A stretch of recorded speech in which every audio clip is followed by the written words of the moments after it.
ወአነኒ እምከመ ተለአልኩ እምድር እስህብ ኩሎ ሀቤየ። እኔ ግን ከምድር ከፍ ከፍ ባልኩ ጊዜ ሁሉን ወደ እኔ እስባለሁ። የዮሐንስ ወንጌል ምዕራፍ 12 ከቁጥር 32 ላይ የምናገኘው አምላካችን መድኃኒታችን ኢየሱስ ክርስቶስ የተናገረው ቅዱስ ዮሐንስ የጻፈልን ቃል ነው። የሀገረ ስብከታችን የሥራ ኃላፊዎች፣ ሊቃውንተ ቤተ ክርስቲያን እና ደቀ መዛሙርቶቻቸው፣ ካህናት፣ ዲያቆናት እግዚአብሔር በድንቅ አጠራሩ የጠራችሁና በአሁኑ ሰዓት በዚህ ቦታ የተገኛችሁ ምዕመናን አባቶቻችን፣ ወንድሞቻችን፣ ምዕመናት፣ እናቶቻችንና እህቶቻችን በልዑል እግዚአብሔር ፍጹም ሰላም እንደምን ከረማችሁ? እንደምን ሰነበታችሁ? እንደምን ዋላችሁ? አሜን። በደላችንን ሳይሰፍር ኃጢአታችንንም ሳይቆጥር በዕድሜያችን ላይ ዕድሜ በመጨመር ለዚህች ዕለት ለዚህችም ሰዓት አድርሶ እኛን ለማዳን የከፈለውን ዋጋ እንድናሰላስል፣ እንድናደንቀው፣ እንድናመሰግነው የፈቀደልን የሁላችን ቤዛ አዳኝ የሆነው አምላካችንና መድኃኒታችን ኢየሱስ ክርስቶስ በድጋሚ ይመስገን። ወአነኒ እምከመ ተለአልኩ እምድር እስህብ ኩሎ ሀቤየ። እኔ ግን ከምድር ከፍ ከፍ ባልሁ ጊዜ ሁሉን ወደ እኔ እስባለሁ። እንዳልኳችሁ ይህን ቃል የተናገረው ጌታችን መድኃኒታችን ኢየሱስ ክርስቶስ ነው። ይህ የንግግሩ ጽንሰ ሐሳብ ሲታይ በምን አይነት አሟሟት ሙቶ እኛን ሕያዋን እንደሚያደርገን የሚያመላክት ንግግሩ ነው፣ ትምህርቱ ነው። እኔ ከምድር ከፍ ከፍ ባልኩ ጊዜ ማለት ከምድር ከፍ ብሎ ከሰማይ ዝቅ ብሎ በተሰቀለ ጊዜ ለማለት ነው። እኔ ከምድር ከፍ ከፍ ባልኩ ጊዜ የምለው በዚያን ጊዜ ሁሉን ወደ እኔ እስባለሁ። በተሰቀልኩ ጊዜ ሁሉን ወደ እኔ አመጣለሁ። እገሌንና እገሌን ብቻ አላለም። ምንድን ነው ያለው? ሁሉን በቀለም፣ በጾታ፣ በጎሳ፣ በፖለቲካ ሳይለይ ምሁር ኢምሁር ሳይል ሁሉን ወደ እኔ ስባለሁ አለ። የተሰቀለው ለጥቂት ሰዎች ሳይሆን ሰው ለሆነው ሁሉ መሆኑን ሲያረጋግጥ የተናገረው ቃል ነው። እንግዲህ በዚህ መሰረት፣ በዚህ ትምህርቱ፣ በዚህ ንግግሩ መሰረት ዛሬ ተሰቅሎ ለእኛ የተከፈለውን ዋጋ እያሰብን፣ እያደነቅን፣ እያመሰገንም ነው ያለ ነው። የተሰበሰብነው ለዚህ ዓላማ ነው። እንዴት አይነት ዋጋ እንደተከፈለልን ይህን ዋጋ ለመክፈል ያበቃው ፍቅሩ እንዴት እንደሚያስደንቅ እያሰላሰልን ነው ያለ ነው። በእንዲህ አይነት ፍቅር እንዲህ አይነት ዋጋ ራሱን ዋጋ አድርጎ በመስጠት ስላዳነንም እያመሰገነውም ነው አሁን ያለ ነው። ሰሞኑን ከእሁድ ጀምሮ ባሉት ቀናት አጠቃላይ በቤተ ክርስቲያን በመገኘት ሰውን ለማዳን የመጨረሻው ሳምንት ወይም ሰሙነ ሕማማት በሚባለው ወቅት የነበረው ሂደት ምን እንደሚመስል እያየን ሰንብተናል። ጌታችን ተሰቀለ፣ ጌታችን ተገረፈ፣ ጌታችን ተቸነከረ፣ እንደ ወንጀለኛ ተቆጥሮ በስቅላት ተገደለ ስንል በደል ኑሮበት ስተት ተገይቶበት ሳይሆን ያለምንም በደል ነው። እኛን በደለኞቹን ወክሎ ስለኛ እኛ መሆን የሚገባንን ነው የሆነው። እርሱ ምንም አይነት በደል አልተገኘበትም።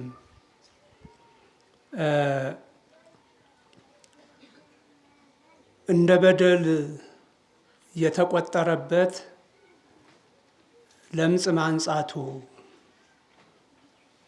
ደዌ መፈወሱ፣ አጋንንትን ማስወጣቱ፣ ሙታንን ማንሳቱ ነው። ከዚህ የተነሳ ፈውስ የፈለገው ሕዝብ ለፈውስ ወደ እርሱ የሚያደርገው ጉዞ፣ የተፈወሰው ውለታውን ጠብቆ በግድ ሳይሆን በውዴታ በፍቅር ከእርሱ ጋር መጣበቁ ለካህናት አለቆች፣ ለፈሪሳውያን፣ ለጸሐፍት፣ ለሕዝብ አለቆች አልተመቻቸውም። እንደው በተለይ አልዓዛርን ከሙታን ባስነሳ ጊዜ የፈሪሳውያን በተለይም የስልጣኑን ደረጃ ቦታ የያዙት የካህናት አለቆች ወይም ሰዱቃውያን ሰዎች ልከው ነበረ። እየሆነ ያለውን እስኪ ተመልከቱ፣ አጣሩ ተብለው አልዓዛር ወደ ተቀበረበት ቦታ ሰው ልከው ኢየሱስ ክርስቶስ በመመሪያ አልዓዛር ከመቃብር ወደ ውጭ ና ብሎ መመሪያ ሲሰጥ ብቻ አልዓዛር በከፈን ጨርቁ እንደተሸፈነ የከፈን ክሮቹ ከእጁ ከእግሩ እንደታሰሩ ከመቃብር ወጥቶ ቆመ። ፍቱት፣ ይሂድ፣ ይንቀሳቀስ፣ ከማህበረሰቡ ጋር ይቀላቀል አለ እና በዚህ ጊዜ ይሄን ያየ ይሄን የሰማ ሰው በክርስቶስ አምኗል፣ ክርስቶስን ተከትሎታል። የሊቃነ ካህናቱ ሰላዮች እንዴት አልዓዛርን እንዳስነሳው ከዚህ የተነሳ ምን ያህል ሰው በሱ እንዳመነ ያው መረጃ ሰጡ።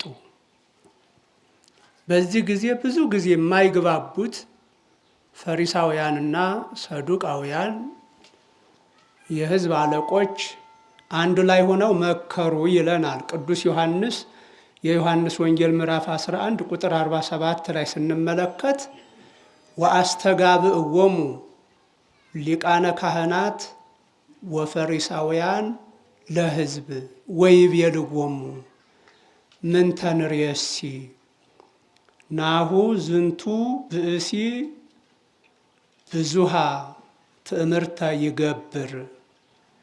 እነሆ ይህ ሰው ብዙ ድንቅ ነገር እየሰራ ነው፣ ምን እናድርገው አሉ። ፈሪሳውያን የካህናት አለቆች ማለት ሰዱቃውያን ማለት ነው። በብዙ ነገር አይገናኙም። ፈሪሳውያን ከሙሴ መጻሕፍት ውጭ የትውፊት መጻሕፍቶችን የነቢያት መጻሕፍትን የሚቀበሉ ናቸው።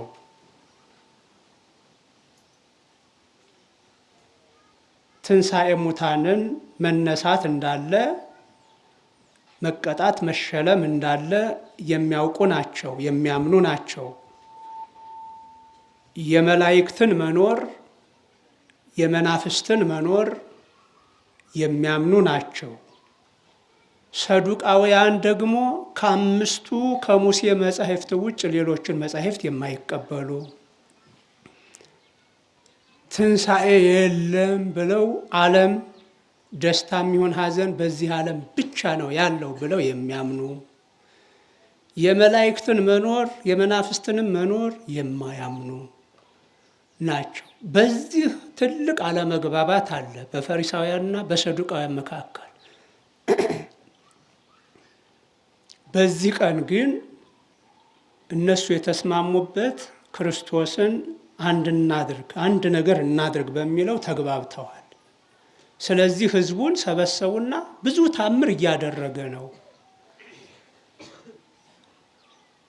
ወእመኒ ሀደግናሁ የአምን ቦቱ ኩሉ፣ ዝም ብንለው ሁሉ በሱ ያምናል። ምን እናድርግ?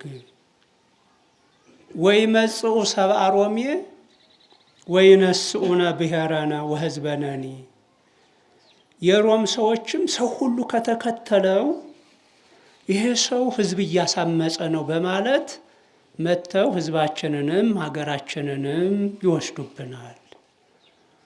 እንግዲያ በቅኝ ግዛት ነው ያሉት፣ ግን ከዚህ የከፋ ያገኝሃል አሉት። እየሰማችሁ ነው? እንዴት አድርገው እንደሚያሳብቡ ሕዝቡን ለመሰብሰብ የተጠቀሙትን አካሄድ ተመልከቱ። ሁሉ አምኖበታል። ይሄ ማለት ሕዝብ እያሳመፀ ነው።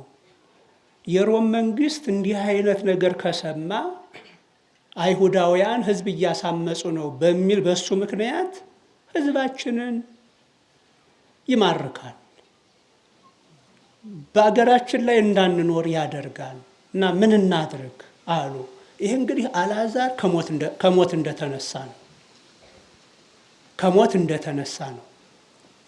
ከዛ በዚህ ጊዜ የሰዱቃውያን መሪ በተለይ የስልጣኑን ክፍል የያዙት በቤተ ክህነቱ ሰዱቃውያን የሚባሉት ክፍሎች ናቸው። የእነሱ መሪ የነበረው በጊዜው ምን አለ? ይሄይሰነ አሃደ ንቅትል አሃደ ብእሴ ወይሙት ህየንተ ኩሉ ህዝብ። አይ በዚህ ምክንያት ብዙ ሰው ከሚያልቅብን ከሚጠፋብን ብንገለው ይሻላል አለ አፉን ሞልቶ። እንደው ምንም አላሰላሰለም። እንደው ልቅ የሆነ ነው። በቃ እንግደለው ብዙ ህዝብ ከሚጠፋ ማለት እንግዲህ እሱን ብዙ ህዝብ ከተከተለው ሮማውያን ይመጡና በዚህ ምክንያት ይጨፈጭፉናል። ስለዚህ ብዙ ህዝብ ከሚጠፋ ህየንተ ህዝብ ስለ ህዝብ እንግደለው አለ። አንድ ሰው መግደል ማስወገድ ይሻለናል አለ። ልብ በሉ እንግዲህ ፈሪሳውያን የሚባሉት በጣም የምሁራኑ ክፍል ናቸው። ካህናት የሚባሉት ያው ቤተ መቅደሱን ወይም የሃይማኖቱን አስተዳደር የሚመሩት ናቸው። እንዲህ ሆነ። ከዛ ይህን እያሉ እያለ ኢየሱስ ክርስቶስ ወደ ኢየሩሳሌም በአህያ ተጭኖ ያሳለፍነው እሑድ ላይ ማለት ነው፣ ሆሳና ብለን የምናከብረው ወደ ኢየሩሳሌም ሲገባ በጣም ብዙ ህዝብ ለዳዊት ልጅ መድኃኒት መባል ይገባዋል እያለ የተከተለው በተለይ ቢታንያ ቅርብ ናት፣ 5 ኪሎ ሜትር ናት ከኢየሩሳሌም። አልዓዛር በቢታንያ ከሞት እንደተነሳ ያየው ህዝብ ነበረ በብዛት የተከተለው። በብዛት እንደዛ ሆሳና በአርያም እያለ ይዘምር የነበረው ብዙ ህዝብም እንዲተባበር በዚህ መዝሙር አንድ እንዲሆን ያደረገው አልዓዛር ሲነሳ ያየው ህዝብ ነበር በብዛት። ያ ተከናውኖ እንዳለቀ ወተጋብኡ ፈሪሳውያን ይለናል። የዮሐንስ ወንጌል ምዕራፍ 12 ቁጥር 19 ላይ ፈሪሳውያን ብቻቸውን ደግሞ ተሰበሰቡና ወተባሃሉ በበይናቲሆሙ እርስ በርሳቸው እንዲህ ተባባሉ ኢትርየእዩኑ ከመ አልቦ ዘትበቁኡ ወኢምንተኒ። እርስ በርሳቸው ነው፣ ሌላ ሰው የለም። ፈሪሳውያን ናቸው በጣም የተማሩ የሚባሉት፣ ወግ አጥባቂ ነን የሚሉት፣ ወግ ሲያጠብቁ ህይወታቸው ያመለጣቸው እና ምን አሉ ተሰብስበው? እንግዲህ ምንም የምትጠቅሙት የለም ተባባሉ። ለምን? ናሁ ኩሉ ዓለም ተለዎ ድሬሁ፣ እንዳለ በኋላው ህዝቡ ሁሉ ዓለም ሁሉ ተከትሎታል እና ብቻችን ቀርተናል አሉ። ተመልከቱ፣ ህዝብን ይጎዳል አይደለም፣ የእኛን ተደማጭነት የእኛን ተሰሚነት አሳጣን። እኛን ደህና ዋላችሁ የሚለን አናገኝም ከዚህ በኋላ። ሁሉ ተከትሎት ሂደዋል ተባባሉ። ይሄ መቼ ነው? እሑድ የሆሳና ማለት ነው። ደግሞ በፊት ከካህናት አለቆች ጋር ሆነው የመከሩትን ሰምታችኋል። ሊቀ ካህኑ የሰጠውንም ሀሳብ ሰምታችኋል። አንድ ሰው ብንገድል ይሻላል ብሏል። አልዓዛር እንደተነሳ የሆሳና ደግሞ የሆነውን ነገር ተመለከቱና ዓለም ሁሉ ተከተለው። እንግዲህ እኛ ምንም የምንጠቀመው ነገር የለም፣ ደህና ዋላችሁ የሚለን የለም ማለታቸው ነው። ተመልከቱ፣ የአገር ስጋት ሆኖ አይደለም፣ የመንግስትም ስጋት አይደለም፣ የሮም መንግስት ስጋትም አይደለም፣ የድሃውም ህዝብ ስጋት አይደለም። ስንቱን አሳርፎታል፣ ስንቱን ለምጻም ፈውሶታል፣ ስንቱን አጋንንት ከስንቱ ሰው አስወጥቷል። ከነ ማርያም መግደላዊት ከአንዲት ሴት ሳይቀር 7 አጋንንት አይደል ያስወጣው። ድሃውን እኮ አልበደለም፣ ህዝብ እኮ አልበደለም። ግን እኒህ ለስልጣን የሚስገበገቡ ሰዎች ተባበሩበት፣ እንዲህ አደረጉ። ህዝቡን እንዴት አድርገው ያሳትፉት ይሆን? መንግስትን እንዴት አድርገው ደግሞ እንዲያግዛቸው ለዚህ ሴራቸው ያመጡት ይሆን? እጃቸው እንዲገባ ምን አይነት መንገድ ይጠቀሙ ይሆን? ጥንስሱ በዚህ መንገድ ነው የተጠነሰሰው። ፍርሃቱ፣ ስጋቱ ይሄ ነው። ግን ተመልከቱ ነገሮች ሂደው ምን እንደሚደርሱ። እየሰማችሁ ነው? አዎ እንዲህ ሆነ። በተለይ እንግዲህ ሰኞ፣ ማክሰኞ በጣም የክርክር ወቅት ነው። የክርክር ወቅት ነው። በተለይ የማቴዎስን ወንጌል እንደው መደዳውን ብታነቡት ምዕራፍ 21 ከቁጥር 14 ጀምሮ ያለውን ምዕራፍ 22ንም ምዕራፍ 23ንም ምዕራፍ 24ን ምዕራፍ 25ን እንዴት እንዳሳለፈ አንብቡት። ይሄ እንደሆነ እየሆነ እንዳለ ሮብ የማቴዎስ ወንጌል ምዕራፍ 26 ቁጥር 3 ላይ ወእምዝ ተጋብኡ ሊቃነ ካህናት ወጸሐፍት ወሊቃናተ ሕዝብ ውስተ አጸደ ሊቀ ካህናት ዘስሙ ቀያፋ። ሮብ ጧት የካህናት አለቆች ይሄ ቀያፋ የሚመራው በጣም የስልጣኑን ክፍል የተቆናጠጠው ማለት ነው። ወጸሐፍት በጣም የምሁራን ዘርፍ የሚባለው ደግሞ ታሪክን ለይቶ የሚያብራራ ታሪክ ከታሪክ ነገድ ከነገድ ሳይቀር እንዳይዘበራረቅ አድርጎ ከላይ የመጣውን ለትውልድ የሚያስተላልፍ ተጠያቂ ነው። በጣም በታሪክ በነገድ ዙሪያ የሚጠየቀው ክፍል ነው። ይህም ህዝብ ወሊቃናተ ህዝብ ደግሞ በህዝብ ደረጃ ተደማጭነት አላቸው የተባሉ ተጽዕኖ ፈጣሪ የተባሉ አብረው ቀያፋ በሚባለው ሊቀ ካህን የካህናት አለቃ ግቢ ተሰበሰቡ። እንዲሁ ገልጋይ እንዳይኖር አያችሁ። ካህናቱ፣ ምሁራኑ፣ ባለስልጣናቱ፣ ምሁራኑ፣ ህዝብም አንዳንድ ጊዜ ህዝብ ሳት ቢያደርገው ምሁራኑ ጋይድ ሲያደርጉ ነገር ይስተካከላል፣ ባላንስ ይይዝ ነበረ። ካህናቱም እንደዚህ ሲሉ ባለስልጣናቱ፣ ምሁራን ትልቅ አቅም ነው። እነሱም ገቡበት። ህዝብ ሲያጠፋ ምሁራኑም ደግሞ ሳት ቢያደርጋቸው ካህናቱ ተው ይሉ ነበር እንዳባት። አብረው ሁሉም አንድ ላይ ሆነው በሊቀ ካህኑ ግቢ ተሰበሰቡና መከሩ። የመከሩትን ይዘን እንግደለው በሚል ተቋጨ። ምክንያቱን አውቃችኋል። ተመልከቱ። ይሄ ሴራቸው የመንግስትን ጆሮ ለመክፈት እንዴት ብሎ እንዳደገ እንደተለወጠ። ዓላማው ይሄ ሰው ህዝብ ተከትሎታል፣ እኛ ሰሚ ልናጣና ነውና እናስወግደው ነው። ብቻቸውን አያስወግዱትም። ህዝብን በደንብ ማስተባበር አለባቸው። የፖለቲካውን አካልም ማስተባበር አለባቸው። የሚመራቸውም ሰው መፍጠር አለባቸው። እንዲህ ብለው እነሱ ወሰኑ።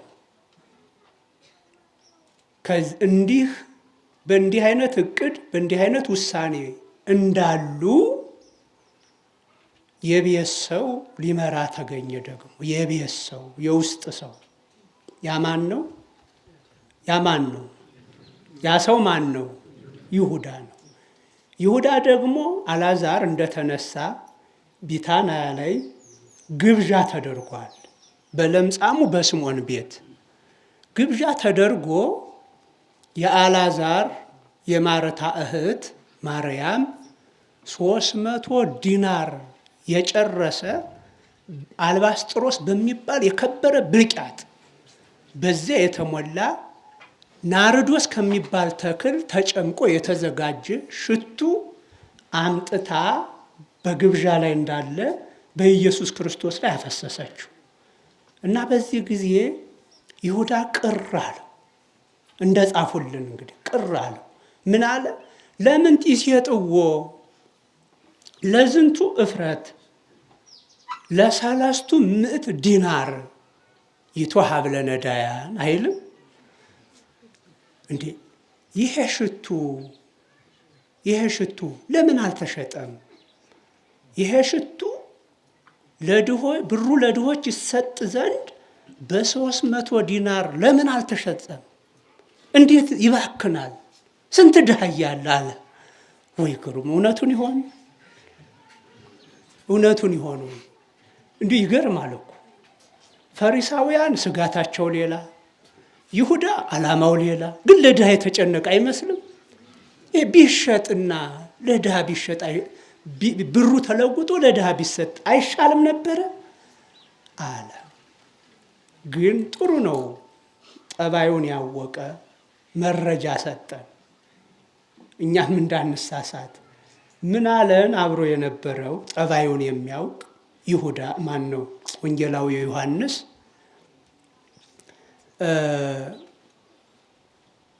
ይህን የተናገረው አኮ ዘያጽሕቅዎ ነዳያን፣ ድሆች የሚያስጨንቁት ነው አይደለም፣ የድሆች ነገር ስለሚገደው አይደለም አለ። እዛው ላይ የዮሐንስ ወንጌል ምዕራፍ 12 አነቡትም። ታዲያ ለምንድን ነው? አላ እስመ ሰራቂ ውእቱ፣ ይገርማል። ወየዐቅብ አስከሬነ ወቀምጠራ ዘሙዳየ ምጽዋት ሀሎ ውስተ እዴሁ።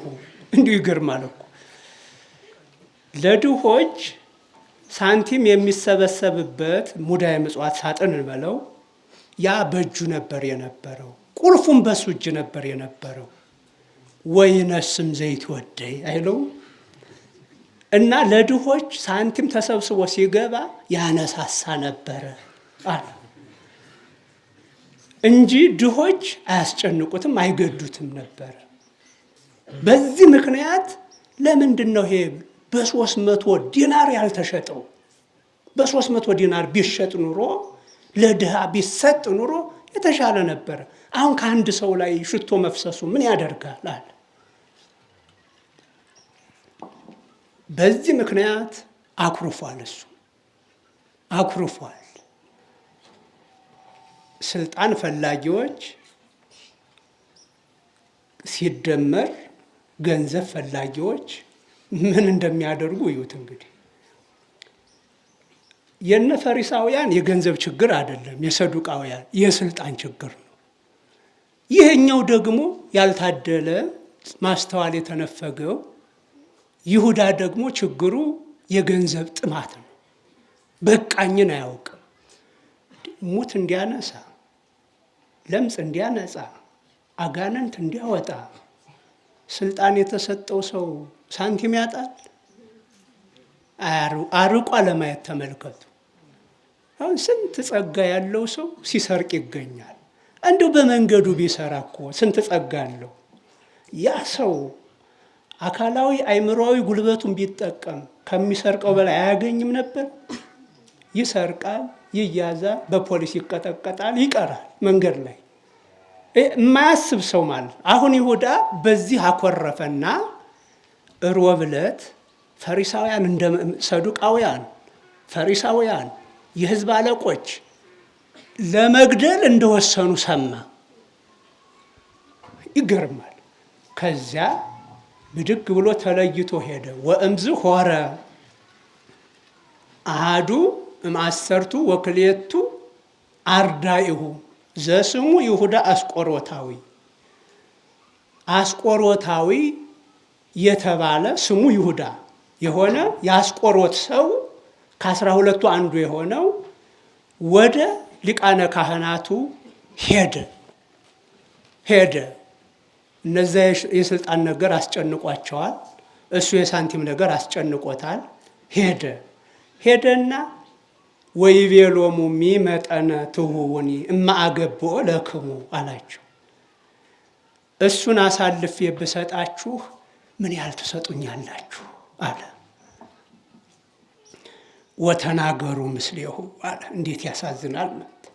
ከሱ ጋር ንግግር አደረጉ ማለት ተደራደሩ።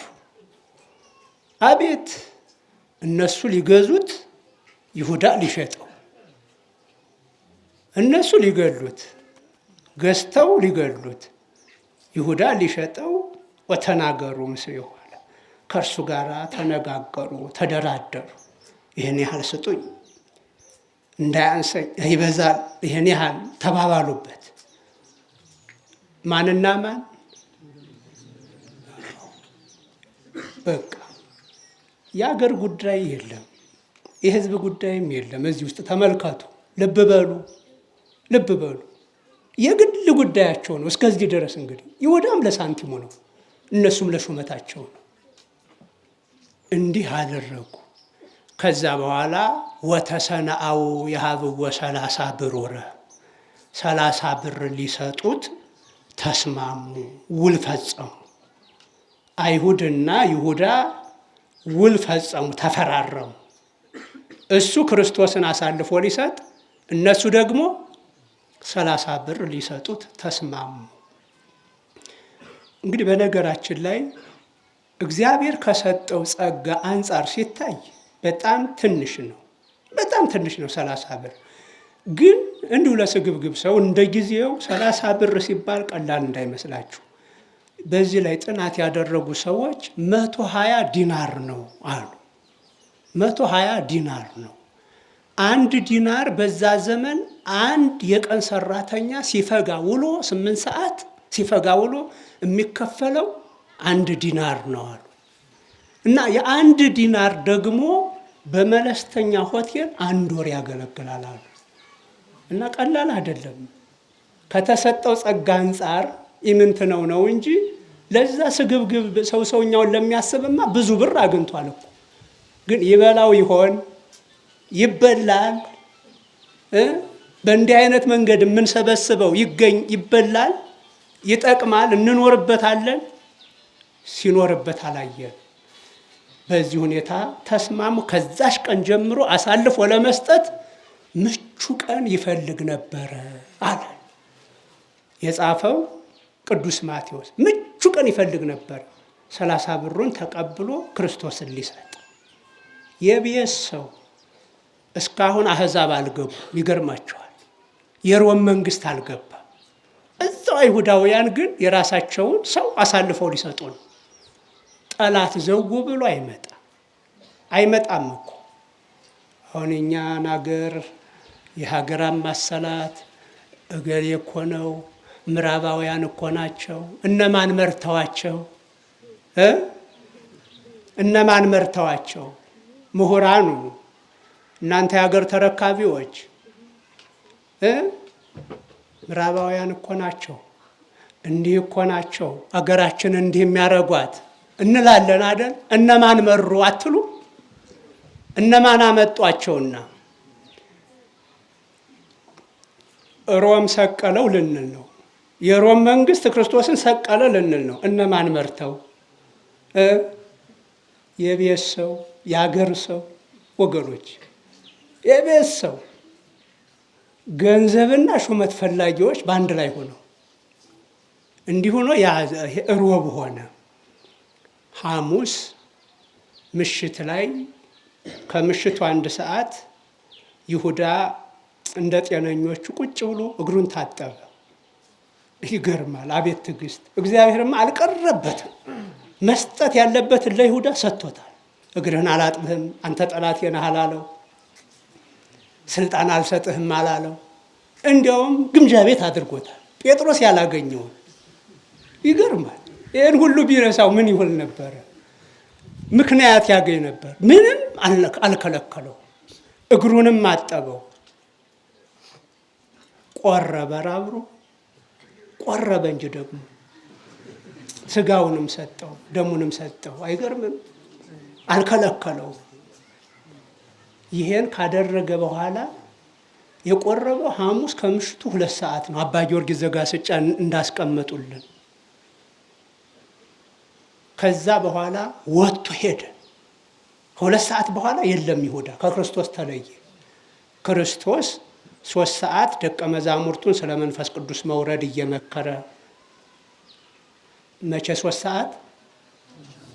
ሐሙስ ከምሽቱ 3 ሰዓት። እንግዲህ 1 ሰዓት እግር አጥቧል። 2 ሰዓት ስጋውን ደሙን ሰጥቷል። 3 ሰዓት ደግሞ እሱ ይሰቀላል ያርጋልም በሂደት ደግሞ ብቻቸውን እንደማይሆኑ መንፈስ ቅዱስ እንደሚወርድላቸው እየመከረ ቆየ። የዮሐንስ ወንጌል ምዕራፍ 15 ምዕራፍ 14 ምዕራፍ 16 በዛ ምሽት ላይ የተሰጠ ትምህርት ነው። ይህን አደረገ። ከዛ ሌሊቱ ደግሞ ምሽቱ 4 ሰዓት ላይ ስለ ደቀ መዛሙርቱ ጸለየ። የዮሐንስ ወንጌል ምዕራፍ 17 ማለት ነው። ምዕራፍ 17 ከምሽቱ 5 ሰዓት ላይ ደግሞ ስለ ራሱ ጸለየ፣ ስለ እኛም ጸለየ። ዳግመ አዳም ነውና ፍጹም ሰው ነውና ጸለየ። ግን የኔ ፈቃድ ሳይሆን ያንተ ፈቃድ ይሁን አለ። ይቺ ጽዋ ትለፍ አለ። ግን የኔ ፈቃድ ሳይሆን የማን ፈቃድ ይሁን? ያንተ ፈቃድ ይሁን። ሊያስተምረን ነው። የአብ ፈቃድ ሌላ፣ የወልድ ፈቃድ ሌላ ሆኖ አይደለም። ሁሉም ነገር ሁሉም ፈተና በመጣ ጊዜ እንደ እግዚአብሔር ፈቃድ እንድንል ይሄን አደረገ። አልተኛም፣ አላረፈም። እንዲህ እያለ 6 ሰዓት ሆነ። 6 ሰዓት ላይ ያ 30 ብር የተሰጠው ሰው እኛ ሹመት ፈላጊዎች ልከውት እየመራ ወታደሮቹን ጌቴሴማኒ ላይ ያዘው፣ አስያዘው፣ አሳልፎ ሰጠው። የቤት ሰው የቅርብ ሰው አሳልፎ ሰጠ። እስካሁን የአሕዛብ መንግስት አልገባ። ይገርማል። ደግሞ እንግዲህ እንዴት አድርገው ያስገቡት ይሆን? እንዴት አድርገው አቅም ያገኙበት ይሆን? ከዛ በኋላ ተያዘ፣ ወደ ሐና ቤት ተወሰደ። ከሐና ቤት ወደ ቀያፋ ቤት 8 ሰዓት ተወሰደ። በዚህ መካከል ቅዱስ ጴጥሮስም ያው 3 ጊዜ ካደ። ያቺ ጭንቅ ሰዓት እያወቀው አላውቀውም አለ። እንዲህ ሆኖ ነጋ ነው። እንደው ባጭሩ ሳያርፍ ገንዘብ ፈላጊዎች፣ ሹመት ፈላጊዎች እንዲሁ በከንቱ ሲያሰቃዩት አድረው አይነጋ የለም ነጋ። ጠዋት ሲነጋ ቅዱስ ሉቃስ እንደነገረን የተከታተላችሁ ነው። እንደው በዚሁ አገራችንን ራሳችንን እያየን ይሆን? አዎ ራሳችንን። አሁን የነ ይሁዳ መረገም ምን ማለት ምንም የሚጨምርባቸው ስቃይ የለም። ወደኛ እየወሰዳችሁት ሲነጋ ቅዱስ ሉቃስ እንደነገረን ምዕራፍ 23 ቁጥር 1 ላይ ወተንስኡ ኩሎሙ በምልኦሙ ወወሰድዎ ሀበ ጲላጦስ ወአሐዙ ያስተዋድይዎ። እንግዲህ እስካሁን የሮም መንግስት አልገባም ብያቸዋለሁ። አሁን እንዲገባ ሊያደርጉት ነው። እኒህ ጉዶች እንዲገባ ሊያደርጉት ነው። በሙሉ የአይሁድ ሸንጎ ማለት ነው ተነስቶ ወደ ጲላጦስ ግቢ በጠዋት ዓርብ ጠዋት ይዘውት ሄዱ። ይከሱትም ጀመር። እንግዲህ ምን ብለው ይከሱት ይሆን? ምን ብለው ነው ሊከሱት የሚችሉት? ምን ተጠብቁ ይሆን?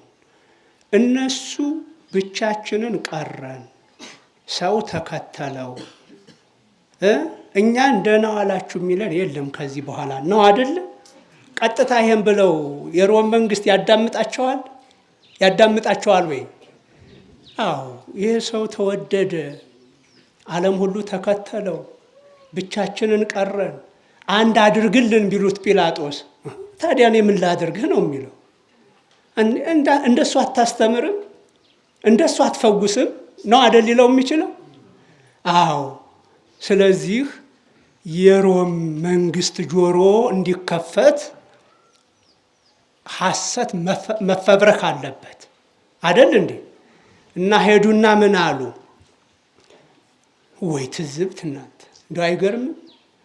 የካህናት አለቆች እኮ ናቸው፣ ምሁራን እኮ ናቸው፣ የአገር ሽማግሌዎች እኮ ናቸው። አሁን እነዚህ ሰዎች እንደው እንዲህ ከሆኑ ሌላው ምን ሊሆን ነው? አንድ ላይ ሆነው ምን አሉ መሰላችሁ?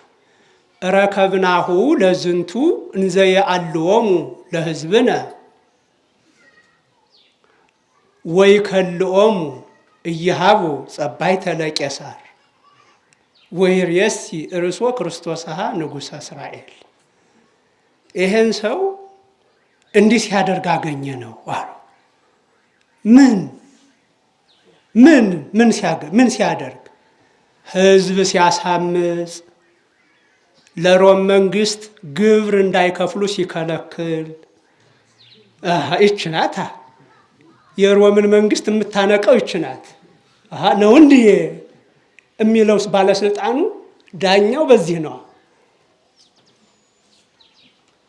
ግብር እንዳይከፍሉ ሲከለክል ራሱን መሲሁ የአይሁድ ንጉሥ ነኝ ብሎ ሲናገር ይሄን ሰው አገኘ ነው። ስለዚህ ሀገር እንዳይጠፋ ብለን ለመንግስት ስጋት እንዳይሆን ብለን ማለታቸው እኮ ነው። አመጣህ ነው አሉ። እንዲህ ነው እንግዲህ ዓለም የምትተራመሰው በእንዲህ አይነት አጀንዳ ባላቸው ሰዎች ነው። ድሃ የሚያልቀው በእንዲህ አይነት ነው። ብዙ ጊዜ ይገርማል። እንዲህ ሆነ። ከዛ ነው እንዲህ አለ። ዘውዳ ለምርመራ ይዞት ሄዳ መረመረው። ግን ሲመረምር የለም፣ ምንም እንደዛ የሚያደርግ ሰው አይደለም። አልቦ ዘረከብኩ ጌጋይ ላይ ሌሁ፣ እንዲያው በምትከሱበት ሁኔታ በዚህ ሰው ላይ በደል አላገኘውም አለ ዳኛው። መጨረሻውን ቢያሳምረው ጲላጦስ እዚህ ደረሰ። ይገርማል። ምንም አላገኘሁም አለ። ብቻ እንግዲህ የሮም መንግስት እጁን ከተተ አይደለም? ከተተ። እነማን ጎትተው? እንዲህ ነው አገርን፣ ቤተ ክርስቲያንን፣ ታሪክን የሚያጠፉት እንዲህ አይነት ሰዎች ናቸው። እጁን እንዲያስገባ አደረጉት። ከዛ አላገኘሁበትም በደል ሲላቸው፣ እንዴ ይሄ ሰው እኮ ከገሊላ ጀምሮ እያስተማረ እስከ ይሁዳ ድረስ ሕዝብ ያሳምጽ የነበረ ሰው ነው። ከገሊላ ጀምሮ አሉት። ገሊላ አውራጃ ደግሞ የሌላ ባለስልጣን ግዛት ነው። ሄሮድስ የሚባላል፣ ሄሮድስ አንቲጳስ። አጋጣሚ እሱም ለበዓል ኢየሩሳሌም መጥቷል። እሱ ወሰሚኦ ገሊላ ተሰለ ገሊላውያን አለ። ይሄ ሰው ገሊላዊ ነው እንዴ? ገሊላዊ ከሆነማ የገሊላ ገዥ ሄሮድስ አንቲጳስ አለ፣ ወደ እሱ ልላከው። ዝሮ ጲላጦስም የሮም መንግስት ተወካይ ነው፣ ሄሮድስም የሮም መንግስት ተወካይ ነው። እሱም ለሮም ይጨነቃል፣ እኔም ለሮም ይጨነቃለሁ። ስለዚህ የገሊላው መሪ ይኸው ጉዳዩን አለና ላከው። ወደ ሄሮድስ አንቲጳስ ሄደ። ቢመረምር ምንም ነገር የለም። አይሁድ ሊቃነ ካህናት ብዙ ይጮሃሉ፣ ዝም። ከዛ በኋላ ዘብቶ መልሶ ወደ ጲላጦስ፣ እዳው አልለቀቀውም። ይህን ሰው ወደ ጲላጦስ መለሰው። ጲላጦስ እንደገና አየ። ይህን ሰው ወደ ሄሮድስ ልኬው ነበር። ሄሮድስ ምንም አላገኘበት፣ እኔም የሚያስገድል አንዳች ነገር አላገኘሁበትም። ደስ ይበላችሁ፣ ልግረፍና ልልቀቀው አላቸው። ወሃየለ ቃሎሙ ወቃለ ሊቃነ ካህናት፣ የህዝቡና የካህናቱ ድምፅ በረታ። ወይ ግሩ! ምን እያለ ይሆን? ምን እያለ? ይሰቀል እያለ። ህዝቡም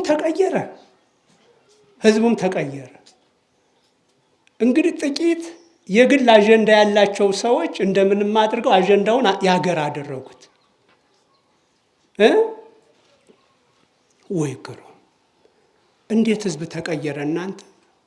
ያ እሁድ ሆሳዕና ሲል የነበረው ሰው፣ ጨርቅ ሲያነጥፍ የነበረው ሰው፣ ቅጥር ሲያነጥፍ የነበረው ሰው ህዝብ ተቀየረ። ወይ ግሩ! ተቀየረ። እንዲሁ ሳያውቁ መደገፍ፣ ሳያውቁ መቃወም። አየኛ ነገር፣ አየህዝብ ነገር። ወሱ ሰው ሰኞ፣ ማክሰኞ፣ እሮብ፣ ሐሙስ ብለው ህዝቡን ቀይረውታል።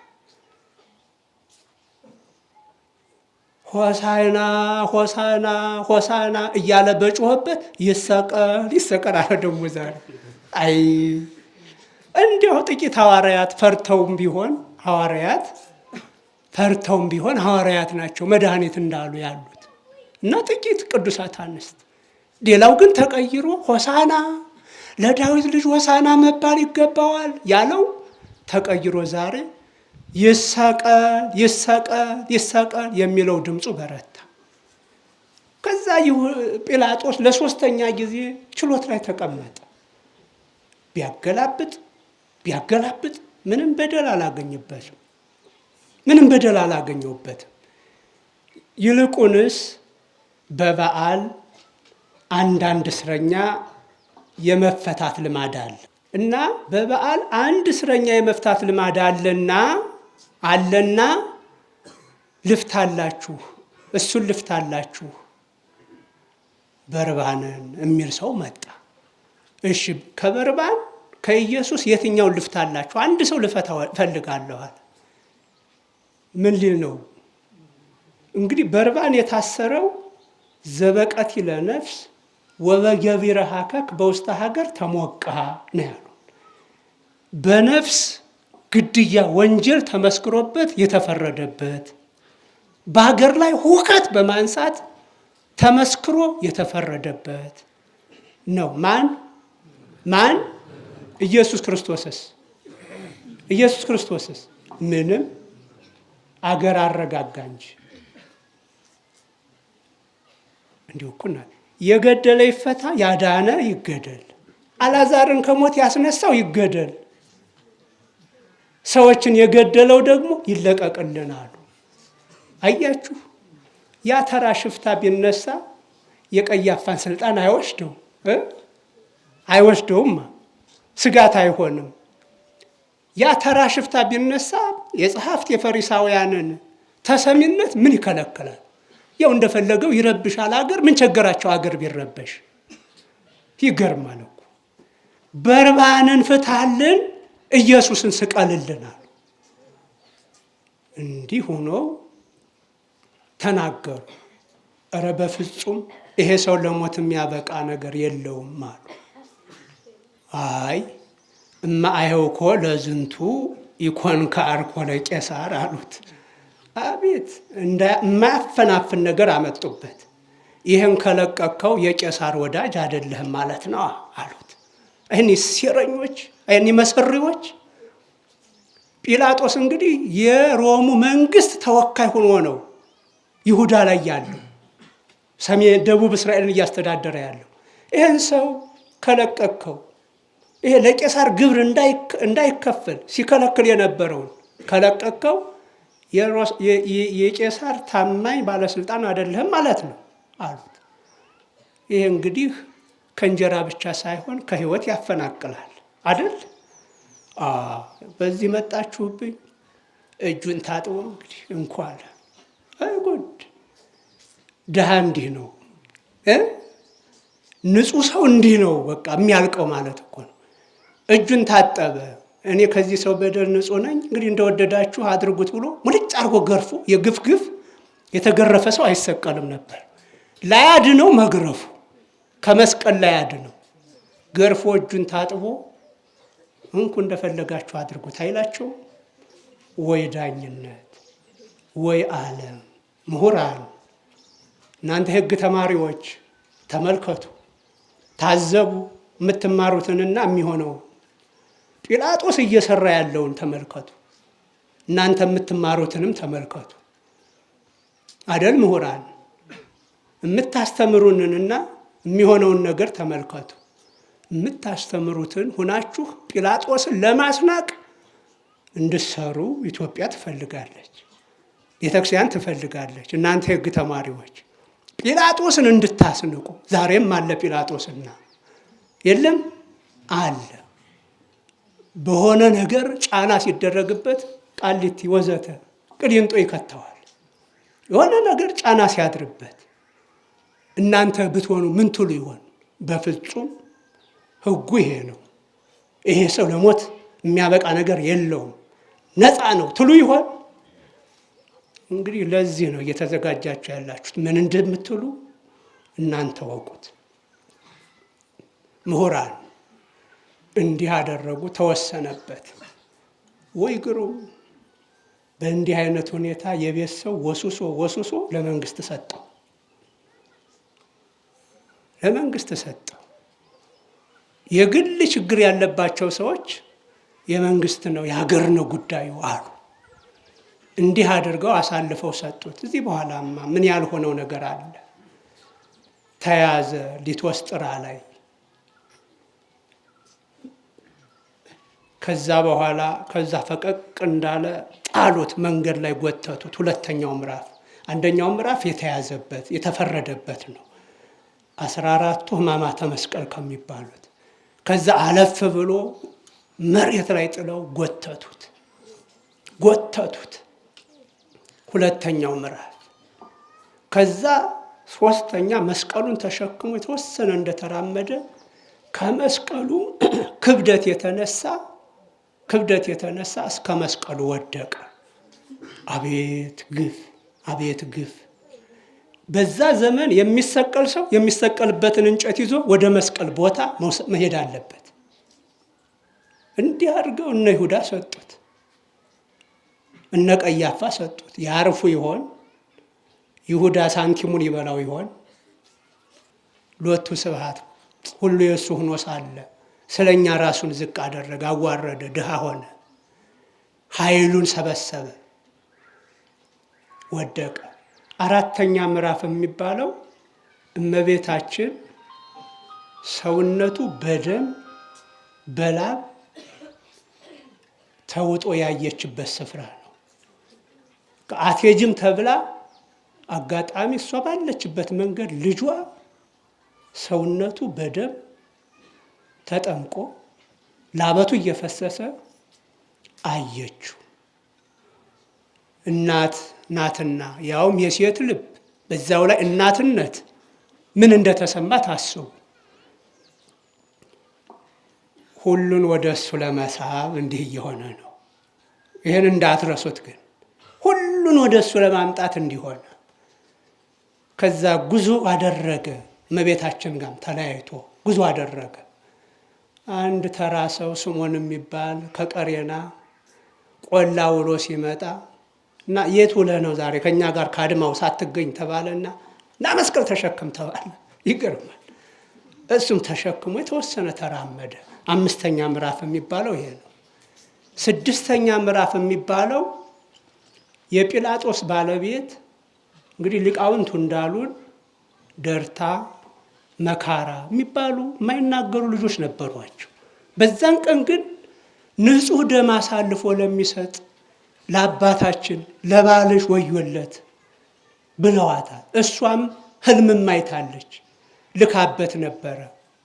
ልካበት በዚህ ሰው ደም ላይ እጅን እንዳታስገባ ወዮልህ አደራ ብላ ነበረ። ያለችው ሳይሆን ተይዞ ተፈርዶበት ሊሰቀል ነው ሲሏት ስትወጣ በእሷ በር ሲያልፍ አገኘችው። ከዛ ሄደችና ደሙ ፈሷል፣ ላበትም ደምም ተቀላቅሏል። ሄደችና በመሐረሟ ፊቱን ጥርግ አረገችለት። የጲላጦስ ሚስት ተሽላ፣ የአህዛብ ሴት ተሽላ፣ አይጉድ! ያ ሁሉ ሰብ የአይሁድ ሆሳዕና የሚለው ሰው ሁሉ ጠፋ። ዘመድ ጠፋ ወገኖች፣ ዘመድ ጠፋ፣ የሚያውቀ ጠፋ። ወይ ክሩ! ያቺ ሴት እንደዛ አደረገች። የሚገርመው ግን በመሐረሟ ጥርግ ስታደርግ እንዳለ ፊቱ ቁልጭ ብሎ መሐረሟ ላይ ተቀመጠ በጥበበ እግዚአብሔር። ስድስተኛው ምዕራፍ ይሄ ነው። አለፍ አለና ሰባተኛው ምዕራፍ ደግሞ ለሁለተኛ ጊዜ መስቀሉን እንደያዘ ወደቀ። እኛን ሊያነሳ ማን ወደቀ? እኛን ሊያነሳ የማይወድቀው ወደቀ። እኛን ሊያነሳ እንዲወደቀ። ከዛ ተነስቶ አሁንም ቀጥል ተባለ። ስምንተኛ ምዕራፍ የሚባለው እዛ ላይ የተወሰኑ ውለታ ያረሱ እናቶች እህቶች ዋይ ዋይ ዋይ እያሉ ደረታቸውን እየደቁ ሲከተሉ ታየ። እነ ማርያም መግደላዊት ይሆናሉ። ውለታ ያረሱ ሁሉ ሰው ጠፍቶ ያ የሆሳዕናው ሰው ተቀይሮ ጥቂት ሰዎች ሆኑ። ወታው ከትኩላ ሀገር እኮ ነበር የተባለው እሑድ አይደል? እንዲሁ አገር ተናወጠች ዝም ብሎ በሚያጅበው ነበር አይደል የተባለው። አሁን ተቀይሮ ደግሞ ምንም ሰው ጠፍቶ ጥቂት ሴቶች ዋይ ዋይ ዋይ እያሉ ደረታቸውን ይደቃሉ። ከዛ ምልስ ብሎ ምን አላቸው? አዋልደ ኢየሩሳሌም ኢትብክያኒ ኪያየሰ አላ ብክያ ላይለ ርስክን ወላይለ ውሉድክን አለ። እናንተ የኢየሩሳሌም ሴቶች ቆነጃጅት ለእኔ አታልቅሱ፣ ለራሳችሁ አልቅሱ እንጂ አለ። ይህን ያለበት ቦታ 8ኛው ምዕራፍ ነው። ያልወለዱ መካኖች፣ ያልወለደች ማህፀን፣ ወተት ያልሰጡ ጡቶች ምስጉኖች ናቸው የምትሉበት ዘመን ይመጣል ይመጣል። ተራሮችን ኮረብቶችን ውደቁብን፣ ሸፍኑን፣ ሸሽጉን የምትሉበት ዘመን ይመጣል። በዚህ እጽ ርጡ ከመዝ ዘገብሩ እፎኑም እንከ ይከውን በይቡስ ሆይ ግሩ። በዚህ እርጥብ እንጨት እንዲህ ያደረጉ በደረቅ እንጨትማ ምን ያደርጉ? ምን ያደርጉ? እውነት ነው። እውነት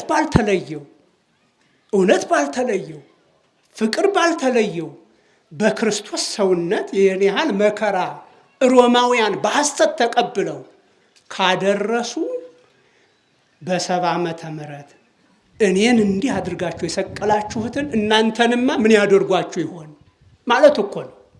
ምን ያደርጓችሁ ይሆን? ስለዚህ ለእኔስ አታልቅሱ፣ የኢየሩሳሌም ልጆች ለራሳችሁ አልቅሱ። እውነት ነው። ግፍ በአገር ተፈጽሞ የአገር ዕዳ ነው። ያን ዕዳ መክፈል አለባት እስራኤል። በእጃችን ድሆች አልቅሰው በግፍ ተገፍተው መች ይቀራል? አይቀርም። ቢዘገይ ለንስሐ ተብሎ ቀን ሊዘገይ ይችላል እንጂ በ70 ዓመተ ምህረት የሆነውን ታውቃላችሁ። ሮማውያን መጥተው ኢየሩሳሌም ከተማዋን ከበው የሚበላ የሚጠጣ ጠፍቶ እናት ልጅ ስትበላ ልጅ ከሚበላስ አለመውለድ ይሻላል አላሉም? ያኔ ያልወለዱ መሃኖች ብፁዓን ናቸው የሚባልበት ዘመን ይመጣል አላቸው። ሆነ። እውነት ነው። ሆነ። እንደዛ ሆነ።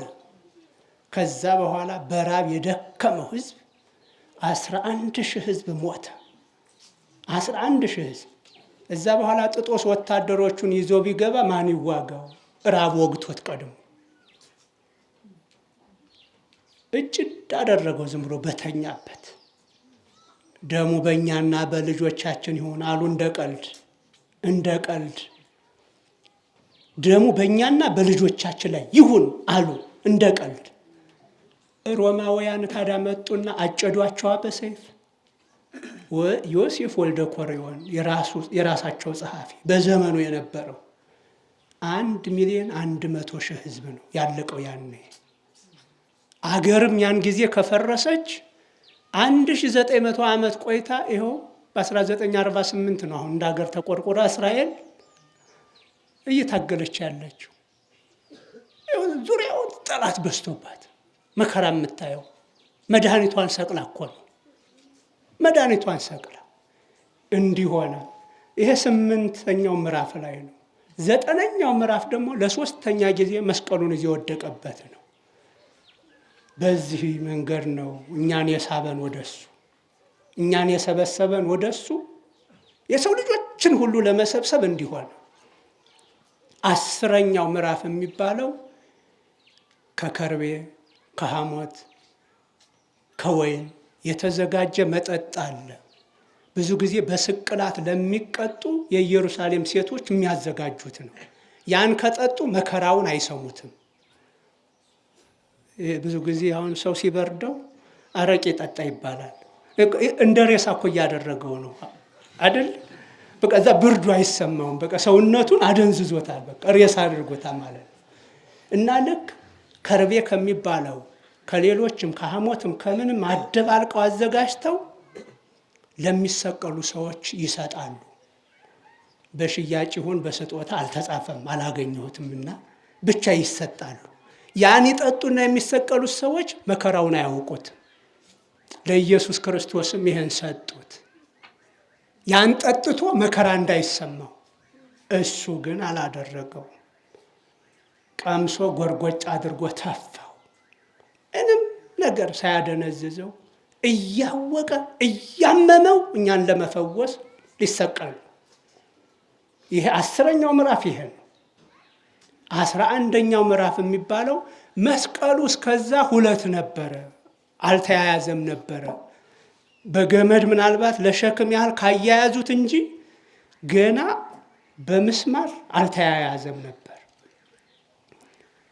ሳዶር በሚባለው ችንካር 2ቱን መስቀል 2ቱን እንጨት አመሳቅለው መቱበት።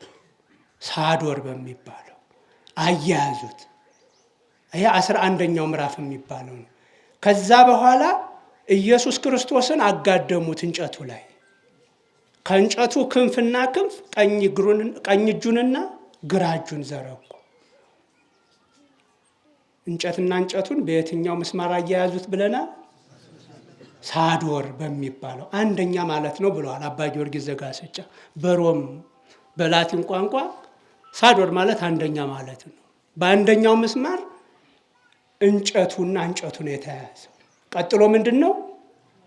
ሳዶር አላዶር በሚባለው ቀኝ እጁን ከእንጨቱ ጋር መቱት። የክርስቶስ እጅና እንጨቱ በመስቀል በችንካር ተሰፋ። ዘዚአነ ሞተ ነሣ ወእንቲአሁ ሕይወተ ወሀበነ።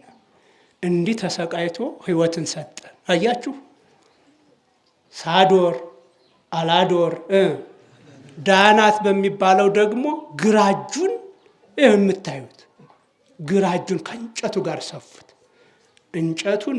እጁን በስቶ እንጨቱን በስቶ እንጨቱና ሰውነቱ ተሰፋ። በዚህ መሃል ነው እኛ የተፈወስ ነው። እስህብ ኩሉ ሀቤ፣ ሁሉን ወደ እኔ እሰበስባለሁ ያለው በዚህ ሁሉ አልፎ ነው።